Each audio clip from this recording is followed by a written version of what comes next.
Bilang apo kunching po, hindi lamang po kayo ang obligasyon ko at gampanin, misyon na inatang sa akin. Kung ano po ang inaatas sa akin, siyang tutup din ko. Kaya nga't maliwanag, hindi po ba, ang Kristo iniwanan ng 99 at hinanap ang nag-iisa. Tama po ba? Sapagkat yung 99, alam niyang kanya na. At yung isa ay nawawalay, kapag nakita niya yan, ay ibabalik niya at sama-samang ipagkakaloob sa Ama. Kayo po kaya, sino kaya ang iisa sa inyo na yon? O halos lahat ay hindi pa. Subalit ipagpaumanhin po kung may nauna sa inyo na inalayan. Sapagkat katotohanan, mga mahal ko, yan ang di nababatid ng tao. Sino nga ba si Apo Kunching? Ano nga ba ang Apo Kunching? Ano ba ang taglay ni Kunching? At bakit Apo Kunching? Magnilay, magbulay kayo, mga minamahal ko. Katotohanan kong tuturan sa inyo, sa ganang katauhay, bakit gagawin ito? At bilang katauhan ay tutupad ba sa ganito? Wala kayong makikita at maririnig na ganito kung bilang Kunching sa katauhan ito. Kaya't bilang Apo Kunching, kung nababatid nyo ang ugnay sa Apo at Kunching sa pagkatao, makakakita kayo ng tunay na totoo. Boy po bang Diyos? Katotohanan itong aking tinuturan. Kaya't maliwanag, anak, itanong mo sa kanila, ang dagat bagaeka ay mayroong patid na tulad ng ilog, na tulad ng sapa, na barabarangay lang o di kaya'y bayan-bayan? Hindi, anak. Ang dagat sa buong mundo ay ugnay-ugnay. Kung sa Pilipinas, magsimula ka sa Luneta, malilibot mo hanggang kung saan dako. Sapagkat kapag nakaroon ka sa China Sea, maaari ka na ring umikot patungo sa iba't ibang dako. Buhay po ba ang Diyos? Anong ibig kong ituran sa inyo, mga anak? Sa buong sanlibutan, walang patid ang ugnayan, aking kapangyarihan ay walang katapusan. Buhay po ba ang Diyos? At bakit ang dagat ang ginawang ganito, samantalang ang bundok ay may katapusan? Ang mga bundok may lugar na wala. Bakit ang dagat, Pilipinas at ibang bansa ay di nawawala? Katotohanan kong tuturan sa inyo. Maliwanag ang katotohanan, Ama ay di nawawalay sa sanlibutan ito. Kung paano ang kanyang nilikha ay pinatotohanan sa tao, malalim din ang dagat. Ganyan ang Ama. Malalim ang kapangyarihan niya. Malalim ang taglay niyang karunungan tao. Subalit, tulad ng dagat, kapag lumusong ka, may malalasap kang alat. Ganon din ang paghahanap sa kapag nasumpungan mo ang Ama, may malalasap ka rin sa Kanya. At tuwiran kong ituturan sa inyo, ang taong kumikilala sa Kanya, mararamdamang totoo siya at buhay sa tuwina. Katotohanan, itong aking tinuturan. Bakit hindi pinagsama ng Ama ang tabang at ang alat? Upang patotohanan sa inyo tao na ang tao nga ay di pantay-pantay. Hindi kapwa parehas ang kaisipan. Mayroong malawak, mayroong makitid. Mayroong malalim, mayroong mababaw. Subalit ang sinuman na Ama ang kilala, ang kababawan niya ay kalaliman sa Kanya. At ang kalaliman naman niya ay kababawan sa Kanya, sapagkat tao, ang di mo nababatid ay ipababatid sa iyo. At ang karunungan mo, mapapababaw niya ng husto. O tao, mahal ko kayo. Tuwiran kong tinuturan, ang may pandinig ay nakarinig. Sulong, makinig kayo sa lahat ng mga ngaral, hahamunin ko kayo. Hindi nyo maririnig ang mga tinuturang kong ito. Hindi makakabatid sa salaysay ng mundo ang tao.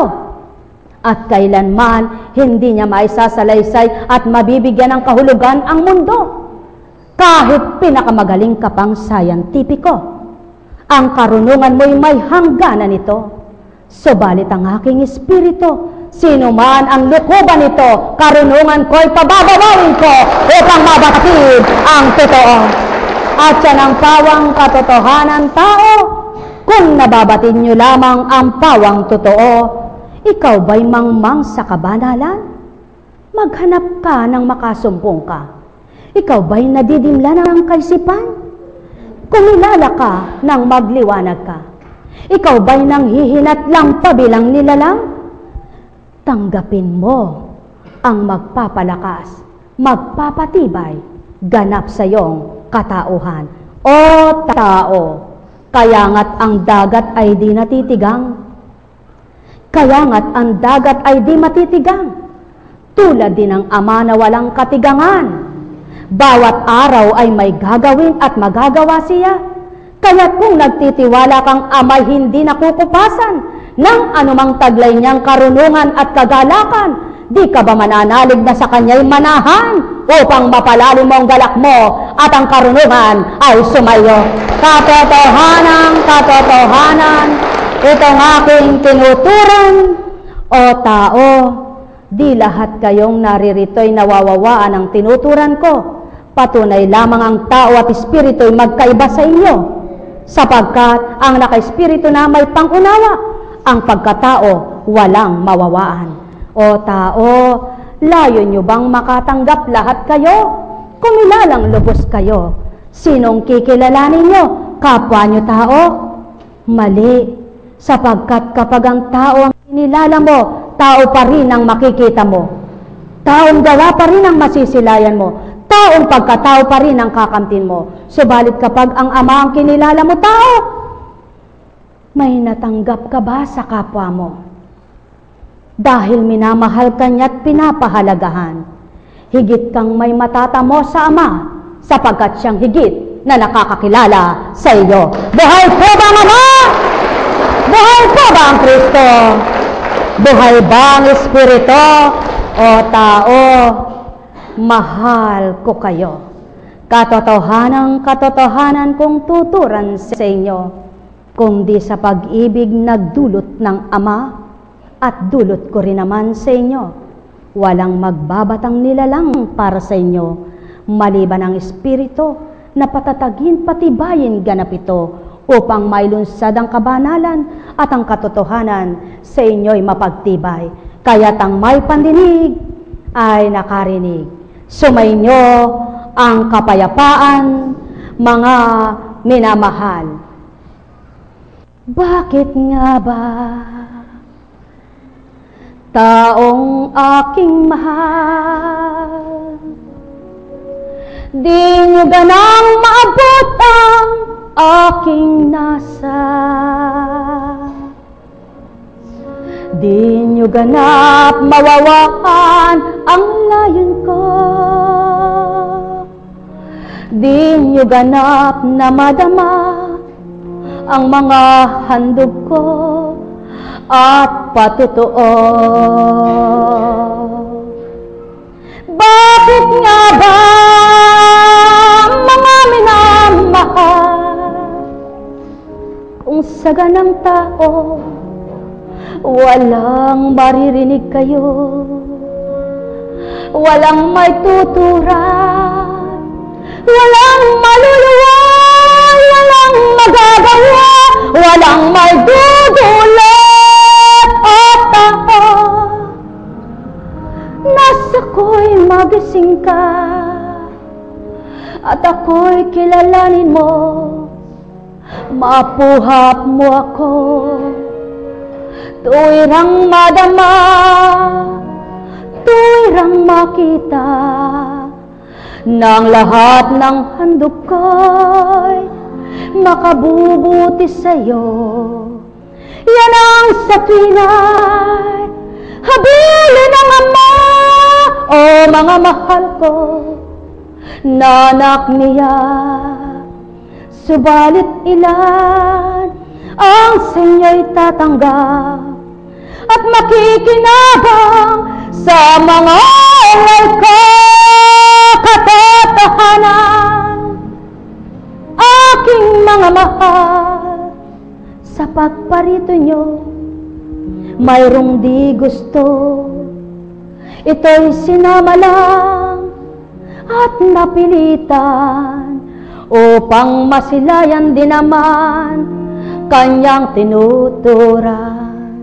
At mayroon namang nagtitigib na, ngunit pag wala pang mabuting pandama, nagwiwika siya, nananalig na ako, bakit di pa may bigay ang kagalingan ko?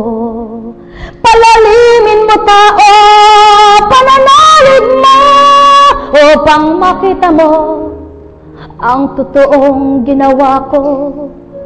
At ang dulot ko, wika ng ama sa'yo, pagkat ang layo niyan, maging mabuti kayo katotohanan.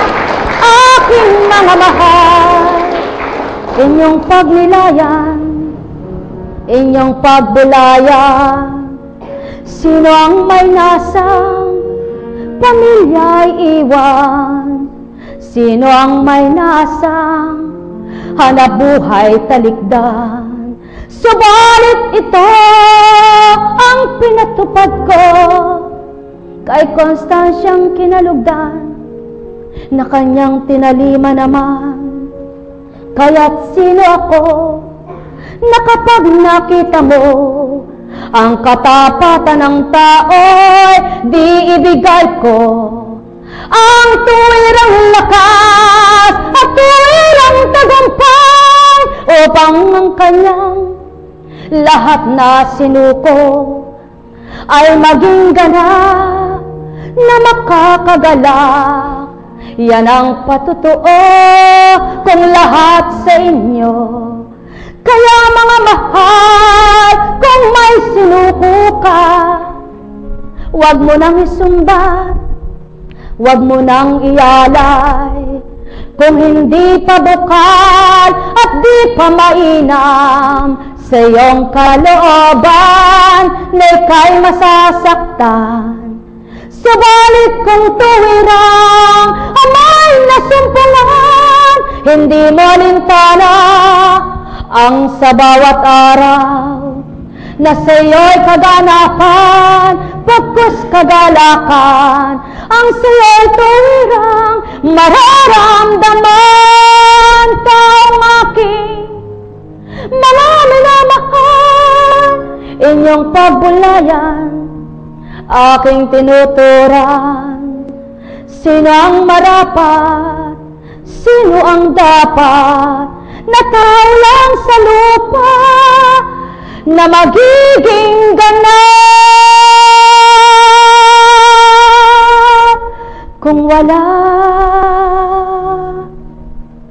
ang Ama, ang Anak,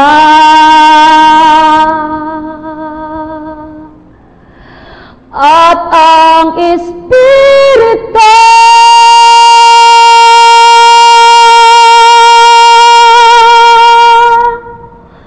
Magbulay, magnilay,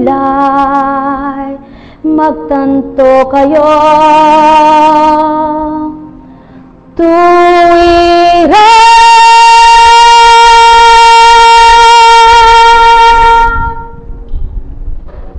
Ang may pandinig ay nakarinig. Tao, makikita mong sumisikat ang araw. Makikita mong lumulubog ang araw kung binibigyan mo ng puwang at binibigyan mo ng pansin. Subalit kung abala ka sa lahat ng gawain at sa iyong paglilibang ay di mo mapuhap na ito'y pagmasdan, makikita mo ba siyang sumisikat at lumulubog? Hindi, mga mahal. Subalit sa tao, Sino man ang natanyag, sumikat na anak ng Ama, paglubog din niya